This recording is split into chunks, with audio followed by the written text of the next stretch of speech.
Hi, Commander Wallace here, and this week we are going to be talking about stress. This is a really important topic, especially for military leaders.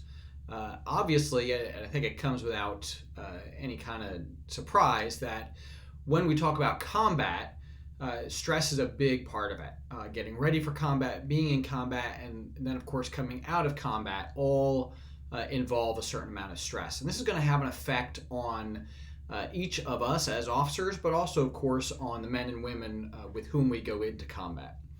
And look, here's the thing: the military in general can be a very stressful job. There's a lot of different kinds of stressors. So even if you're not going to be a SEAL or a Marine ground or feel like you're going to be in the kind of hand-to-hand combat that we typically associate with high levels of stress, I guarantee that there are going to be times in your career right from the get-go when you're going to have to deal with stress. You're going to have to deal with your own stress, and you're going to have to deal with the stress of your folks.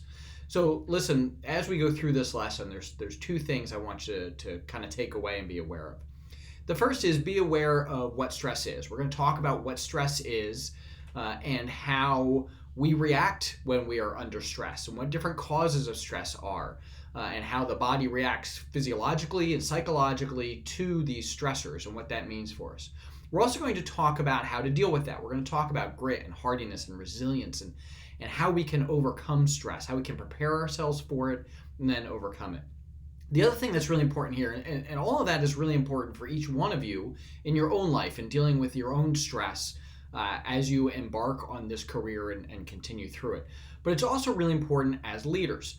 Our sailors and Marines are also going to be under stress. In fact, they'll often be under more stress than we are.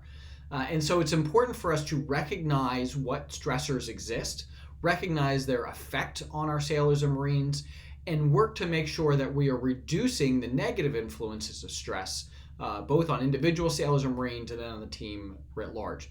So that's what I want you to pay attention to this week is not only the effects on you and what you can do about it, but also the effects on the team and what you can do about that.